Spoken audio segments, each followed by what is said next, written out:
Olá, sejam bem-vindos. Estamos dando início a mais um vídeo da série sobre temperamento humano, dando continuidade no temperamento melancólico.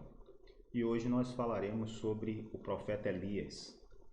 Elias será o nosso modelo para nós estudarmos alguns pontos interessantes que eu queria trazer para vocês hoje.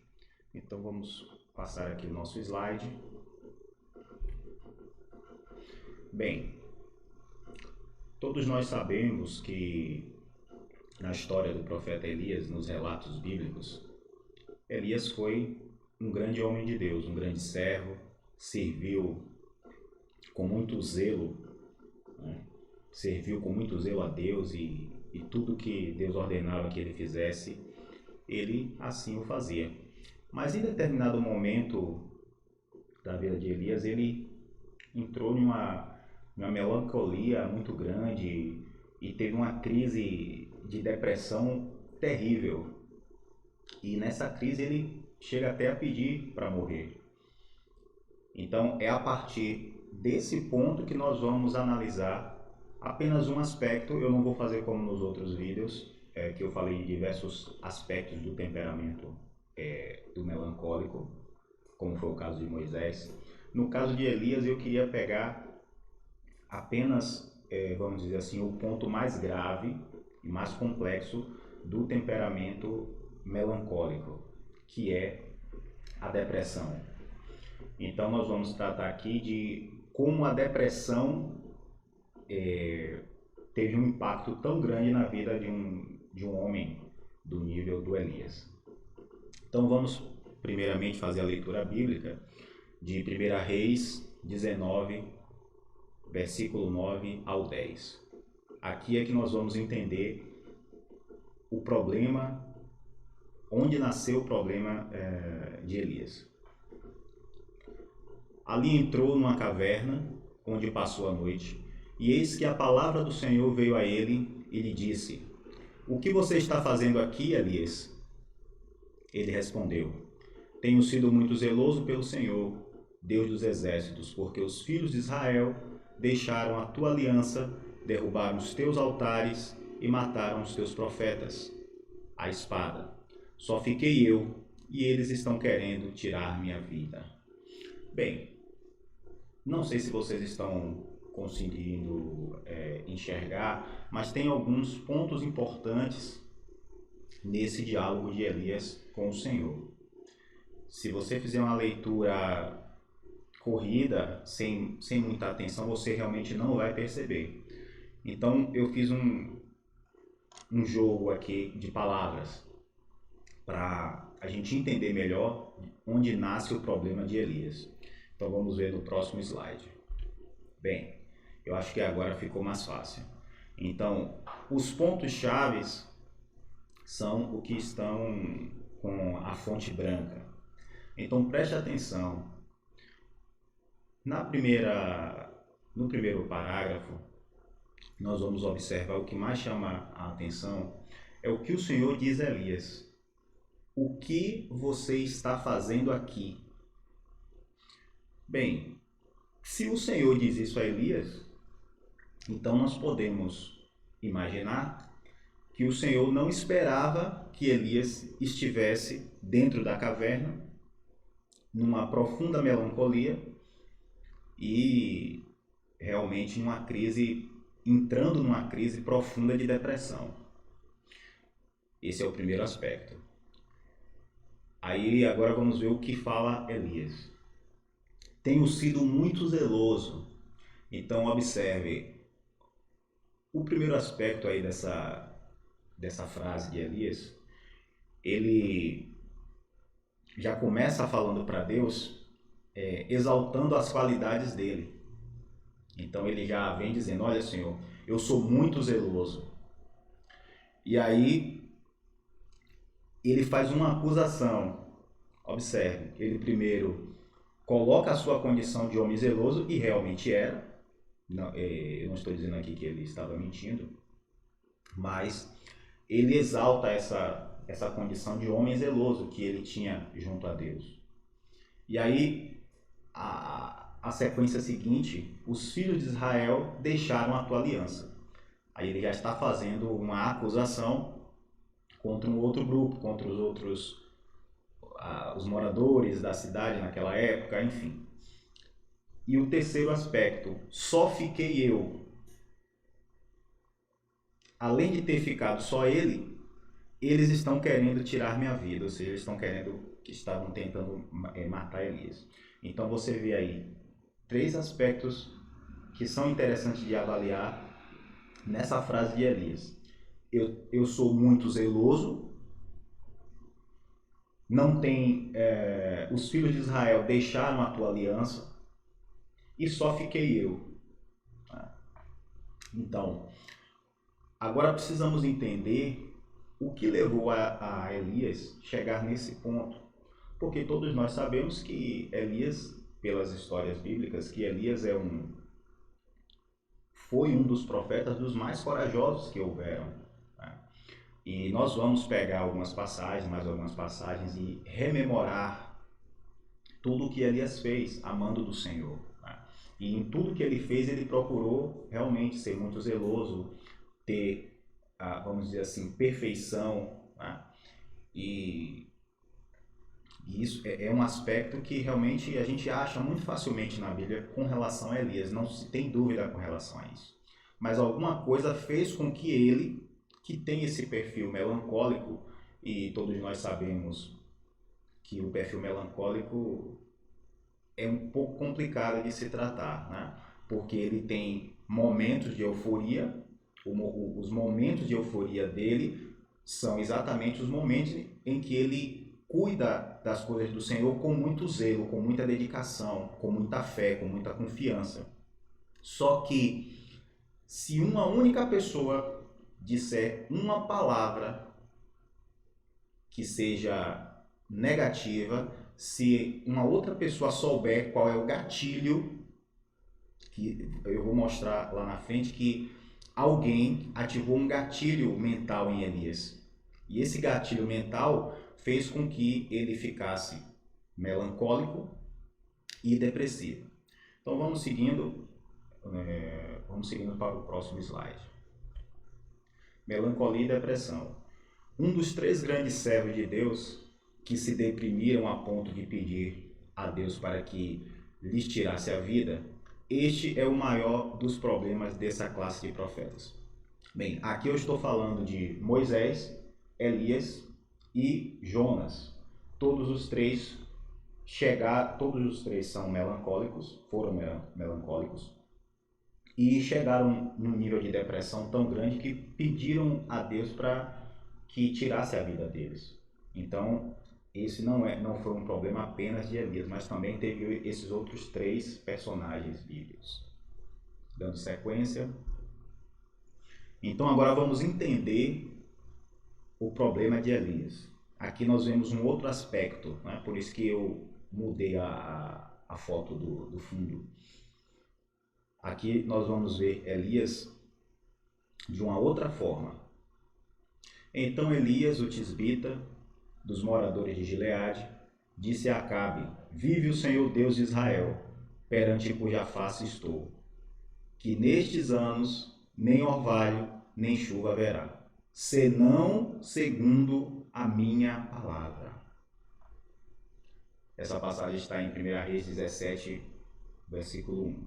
Então, o que a gente enfatiza nessa frase de Elias é senão segundo a minha palavra. Então Elias orou, pediu a Deus para que parasse de chover, e isso ocorreu. E é daqui que a gente vai desenvolver toda a problemática para chegar no fim de Elias. E aí vocês vão entender. Entendendo o problema, depois veio a ele a palavra do Senhor dizendo: Retira-te daqui e vai para o oriente, e esconde-te junto ao ribeiro de Querite, que está diante do Jordão. E há de ser que beberás do ribeiro, e eu tenho ordenado aos corvos que ali te sustentem. Então, Elias cumpre a ordem do Senhor, né? determina que a partir daquele momento não mais caísse chuva em Israel, e o próprio Senhor manda que ele fuja, obviamente para não ser morto por Acabe. E ele faz isso. Vamos dar sequência. Esse período todo chegou a durar 3 anos e meio aproximadamente, sem que houvesse chuva em Israel. Então realmente foi um período muito duro, muito complicado. Mas Elias se manteve firme no seu propósito, no seu trabalho. Então, vamos analisar essa outra passagem. Está em 1 Reis 17, 13 e 14. E Elias lhe disse: não temas, vai, faze conforme a tua palavra, porém faze dele primeiro para mim um bolo pequeno, e traze-mo aqui. Depois farás para ti e para teu filho. Porque assim diz o Senhor, Deus de Israel: a farinha da panela não se acabará, e o azeite da botija não faltará, até ao dia em que o Senhor der chuva sobre a terra. Essa passagem aqui é aquele momento em que Elias vai até a casa de uma mulher, e ela só tinha a quantidade de farinha e de azeite para fazer um pão, e ela e o filho comerem. E conforme o próprio texto diz, a mulher diz a ele que já estava pronta só para fazer aquele pão para ela e para o filho, e ia comer e depois basicamente ia morrer, porque não tinha mais alimento em casa. E aí Elias faz essa promessa a ela. É uma coisa muito interessante. Ele diz: porque assim diz o Senhor, Deus de Israel, a farinha da panela não se acabará, e o azeite da botija não faltará, até o dia que o Senhor der chuva sobre a terra. Então, o que ele faz a ela é uma promessa de que, se ela tivesse fé, e com aquele pouquinho de farinha e o pouquinho de azeite que ela tinha, se ela fizesse um pão e desse a ele primeiro, ela não teria mais nenhum problema de abastecimento na casa dela, né, para sustentar ela e o filho, até que voltasse a chover em Israel. Então, a palavra do Senhor está sendo confirmada através desse milagre que Elias fez na casa dessa viúva. Então, dando seguimento, mais uma vez a palavra do Senhor é confirmada. E sucedeu que depois de muitos dias a palavra do Senhor veio a Elias no 3º ano, dizendo: vai, apresenta-te a Acabe, porque darei chuva sobre a terra. Então, nesse período aqui já se passaram 3 anos, né? A gente já passou aí 3 anos de seca, uma situação realmente muito complicada, calamitosa, principalmente para o povo. E é exatamente isso que se fala. Agora o Senhor está dizendo que vai dar chuva, vai mandar chuva. Isso ele diz depois de 3 anos, mas ainda passam-se alguns meses aí até que chegue lá ao ápice, que a gente também vai poder explicar. Passando o slide. E agora, o que ocorre aqui? Deixa eu explicar um pouquinho antes. Elias já vai aqui ter um encontro, já vai pedir, né, para que Obadias informe a Acabe. Obadias é o profeta, que informe a Acabe, o rei, que ele queria falar com ele. E é isso que ocorre aqui nessa parte. Então foi Obadias encontrar-se com Acabe e lhe anunciou, e foi Acabe encontrar-se com Elias. E sucedeu que, vendo Acabe a Elias, disse-lhe: és tu o perturbador de Israel? O que eu quero enfatizar aqui é que nós temos um homem grandemente corajoso e que enfrenta de peito aberto um rei e basicamente todo o seu exército. Em momento nenhum ele teve medo de Acabe, em momento nenhum ele teve medo que Acabe mandasse exércitos para destruir, né, para matá-lo, e realmente Acabe fez isso anteriormente, mas não conseguiu achar Elias porque ele tinha ido para um local afastado. E o que é interessante, e nós vamos comprovar mais à frente, é que uma outra pessoa que nós vamos ver lá na frente é que vai acabar sendo um dos personagens principais para a gente poder entender de onde surge esse medo tão grande de Elias que faz com que ele entre em estado de depressão. Então vamos seguindo aqui. Elias expõe suas frustrações ao povo. Um texto também muito interessante. E olha o que diz. Então Elias se achegou a todo o povo e disse: Até quando cocheareis entre dois pensamentos? Se o Senhor é Deus, segue-o. E se Baal, segue-o. Porém o povo nada lhe respondeu. Então disse Elias ao povo: Esse aqui é o ponto-chave. Só eu fiquei de profeta do Senhor. E os profetas de Baal são 450 homens. De novo, ele coloca a figura, a condição dele como só eu fiquei. Não existe mais ninguém em Israel que siga, que cumpra a palavra do Senhor. De novo, a mesma coisa que acontece lá na caverna, isso aqui é um dos problemas do melancólico, é por isso que eu estou trazendo isso à tona. Para justificar a questão da melancolia, da depressão, da profunda depressão que ele entrou, ele vai precisar de um argumento. O argumento que ele está usando aqui é: olha, eu estou nesse estado porque somente eu fiquei de profeta do Senhor. O restante das pessoas já cederam a Baal, não cumprem mais os mandamentos do Senhor e etc. Então, esse aqui é um ponto-chave muito interessante para a gente poder entender como funciona o melancólico. Vamos seguindo. O grande desafio. Então, essa passagem, creio que todo mundo conheça, do desafio que Elias faz, né? E aqui também a gente vai perceber a coragem que Elias teve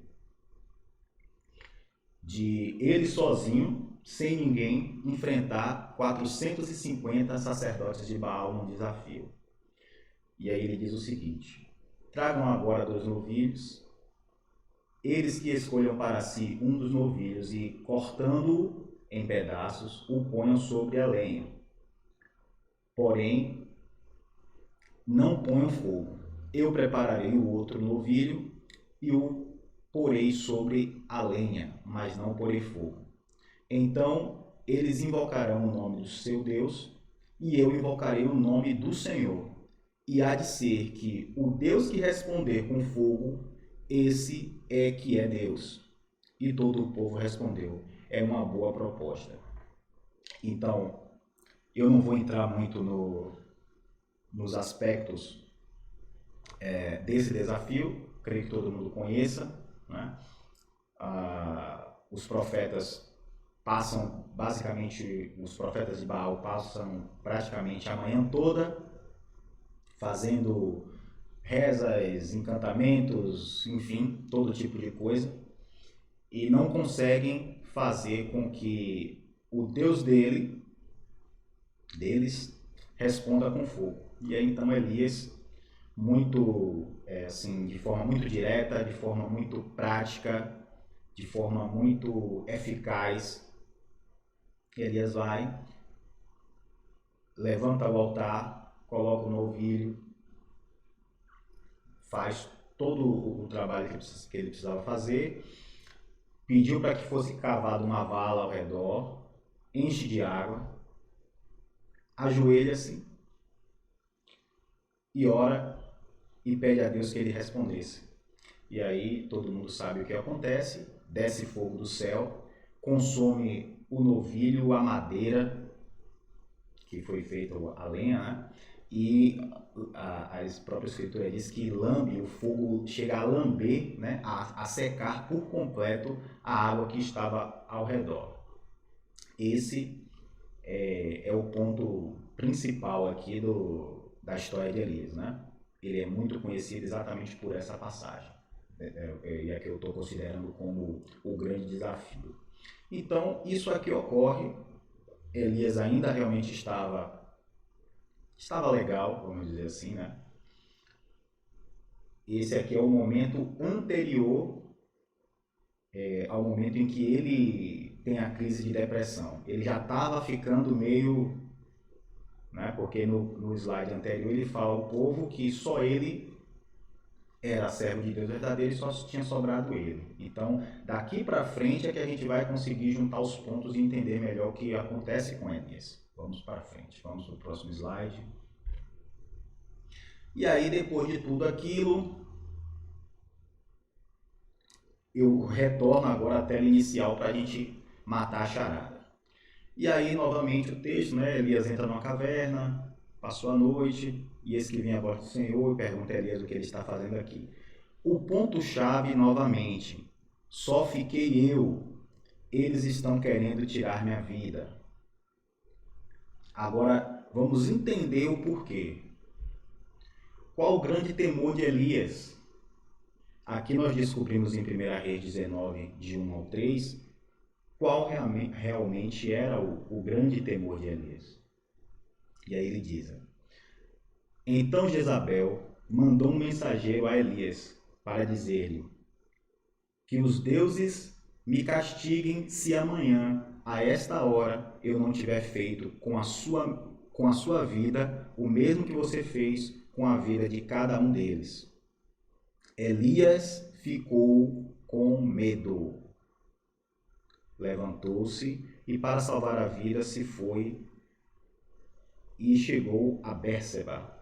Bem, aqui nós conseguimos entender quem ativou o gatilho mental, eu vou usar esse termo, para que Elias entrasse num estado profundo de melancolia.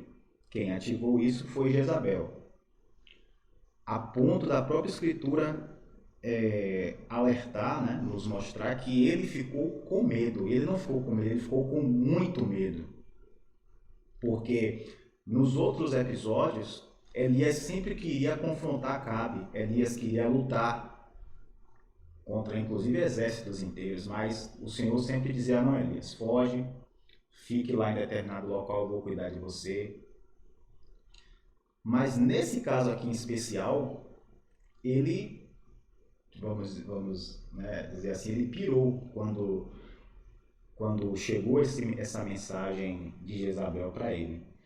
Mas a gente precisa saber quem era Jezabel. Todos nós sabemos que era a rainha, a esposa de Acabe. Eu não me recordo bem a ascendência de Jezabel, não me lembro bem qual era o reino. Ela não era de Israel. E, na verdade, foi Jezabel que introduziu toda aquela idolatria em Israel, através desses falsos profetas que ela tinha. E olha que não eram só 450. Nesse evento do grande desafio foram 450, só que tinham mais, bem mais, desses sacerdotes lá na corte real.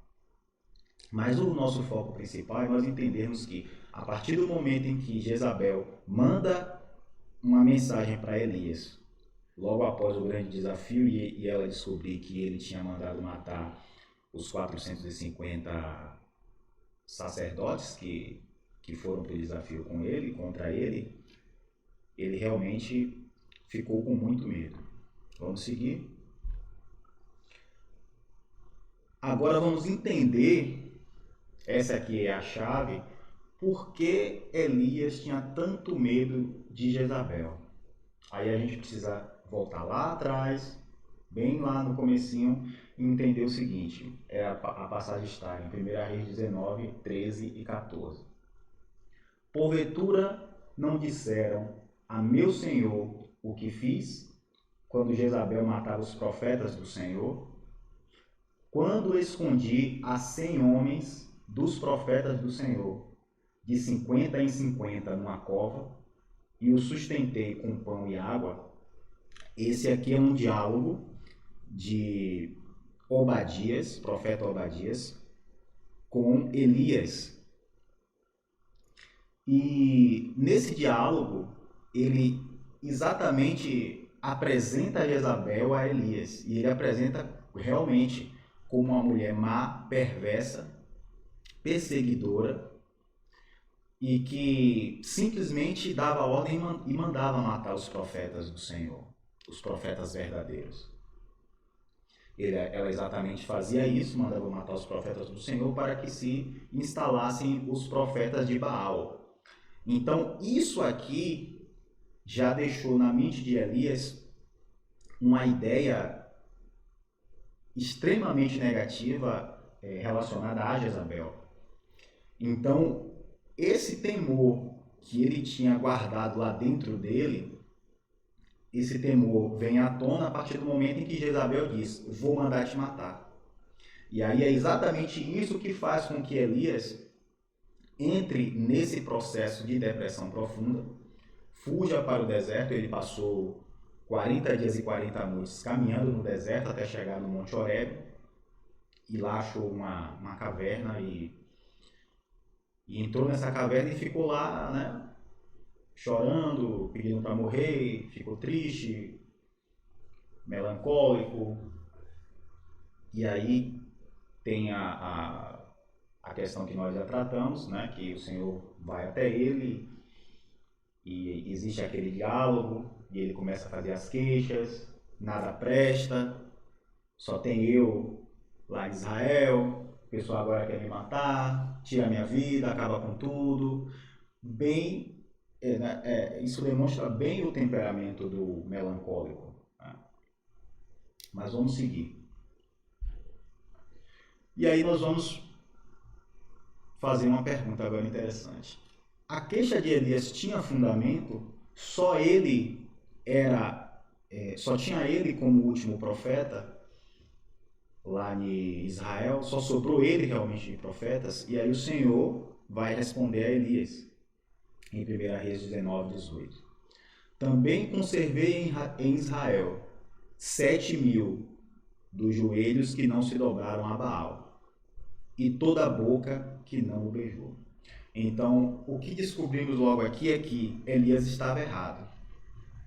Não havia apenas ele como profeta em Israel. O Senhor ainda tinha guardado 7.000 almas. E Elias não sabia disso. Até pelo fato dele ter fugido para o deserto, passado aproximadamente 3 anos lá. Mas mesmo assim, isso não dava direito a ele de, vamos usar esse termo, Elias ali estava se sentindo como o último biscoito do pacote. Essa metáfora vai servir muito bem para explicar isso a vocês. Elias estava se sentindo o último biscoito do pacote. Mas olha qual é a resposta do Senhor. Também conservei em Israel 7.000 todos os joelhos que não se dobraram a Baal e toda a boca que não o beijou. Então, só nisso aqui, o Senhor já desmonta toda a narrativa de Elias. Só nessa frase. Mas nós precisamos observar também uma coisa. Tudo que nós fazemos na vida tem consequências. É por isso que nós precisamos ter muito domínio próprio para que nós não deixemos o nosso temperamento não lapidado tomar conta de nós. Né? Nós não podemos ser simplesmente levados pelo nosso temperamento e fazer coisas que amanhã, se for o caso, a gente se arrepende e aí faz de conta que nada aconteceu e começa a caminhar tudo de novo. Não é por aí. As coisas têm consequências. E nós vamos ver agora quais foram as consequências dessa atitude de Elias. Qual foi a consequência? Então o Senhor disse a Elias: vá, volte ao seu caminho para o deserto de Damasco. Chegando lá, unja Azael como rei da Síria, unja também Jeú, filho de Ninsi, como rei de Israel, e Eliseu, filho de Safate, de Abel-Meolá, como profeta em seu lugar. O destaque aqui não é a ordem que Deus dá para que ele unja especificamente a Azael e a Jeú como reis, mas o grande destaque aqui é que ele unja a Eliseu como profeta no lugar de Elias. Qual foi a consequência das atitudes de Elias? É que Deus, vendo a condição que Elias chegou, ou seja, Elias ali estava no limite dele. Elias não ia ter mais condições de retomar o trabalho para que o Senhor tinha o chamado.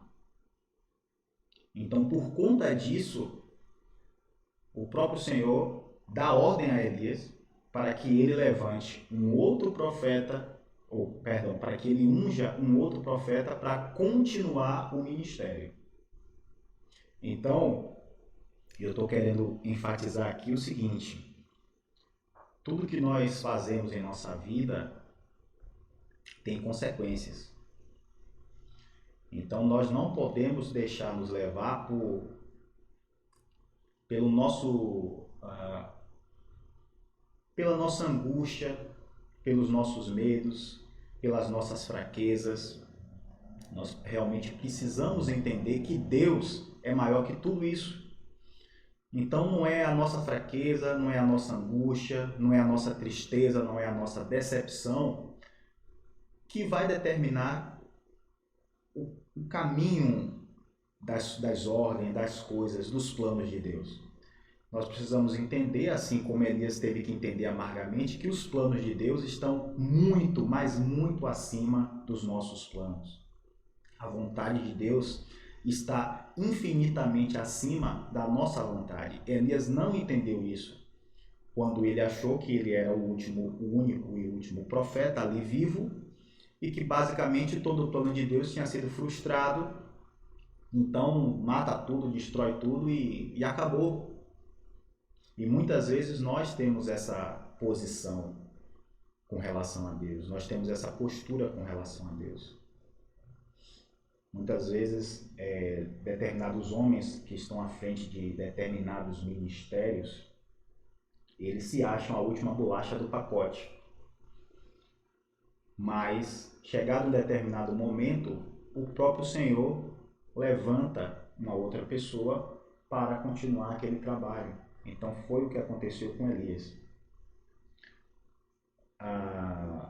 Eu quero frisar essa parte porque é muito interessante, que quando Elias vai descer para ungir a Eliseu, ele faz isso assim com um carinho tremendo, né? Se vocês quiserem continuar lendo, vocês vão achar essa passagem, eu deixo aí também como dever de casa, vai lá, continua lendo aí em 1 Reis 19, do 9 ao 10, você vai achar o momento em que Elias unge a Eliseu, uma coisa assim muito carinhosa, muito amorosa.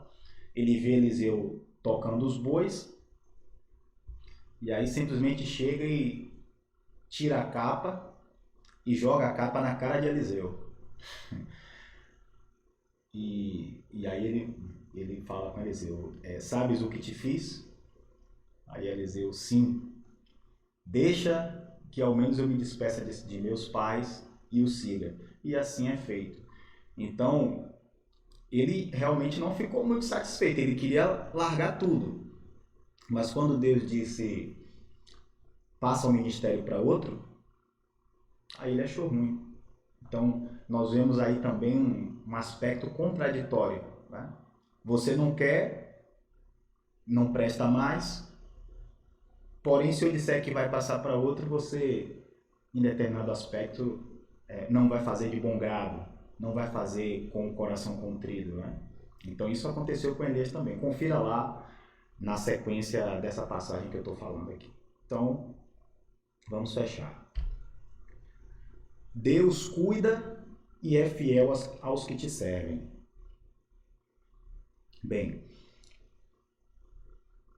o que acontece...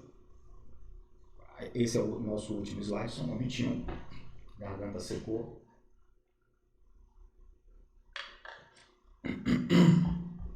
Desculpa, obrigado. Bem, como eu tinha dito, Deus cuida e é fiel aos que te servem. Enquanto iam caminhando e falando, eis que um carro de fogo, com cavalos de fogo, os separou um do outro, e Elias subiu ao céu um redemoinho. Então, o que eu quero enfatizar é que, mesmo com toda a problemática que existiu aí no ministério de Elias, Deus Deus foi fiel para reconhecer todo o trabalho, todo o esforço que ele teve, toda a dedicação, todo o zelo, e realmente ele era muito zeloso. E Deus, vamos imaginar a seguinte forma: o que Deus fez com Elias foi, vamos dizer assim, como se ele concedesse uma aposentadoria a Elias, para vocês entenderem melhor. Elias não morreu naquele momento. Elias não foi levado ao céu para morar com Deus. Isso aí é uma doutrina que a gente sabe que não existe.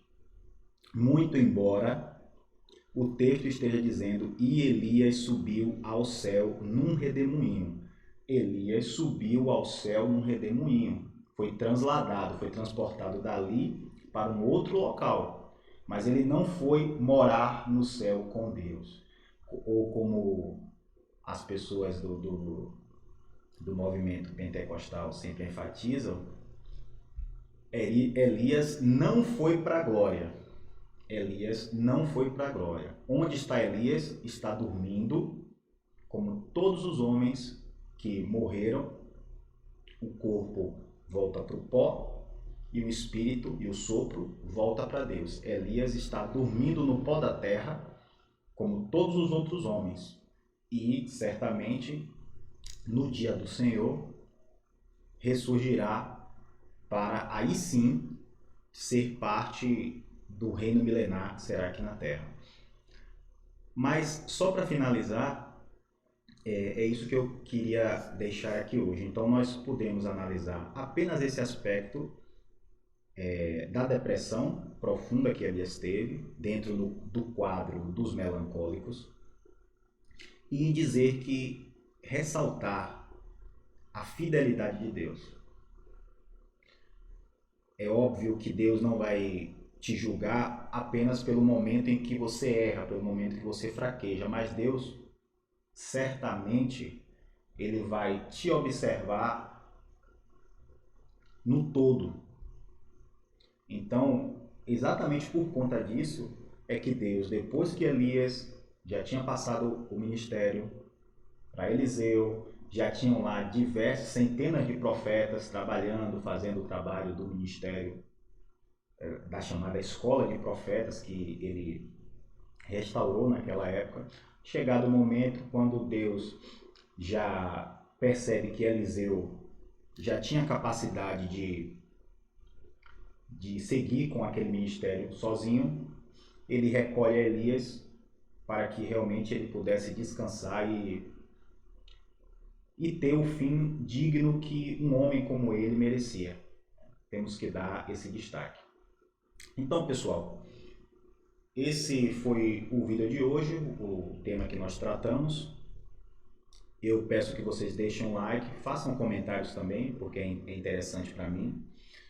Indique o vídeo para seus amigos. Até o próximo vídeo. Eu já vou deixar aqui a dica que os vídeos foram divididos de acordo com os perfis de temperamento. Então, o temperamento colérico é o apóstolo Paulo, sanguíneo, o apóstolo Pedro,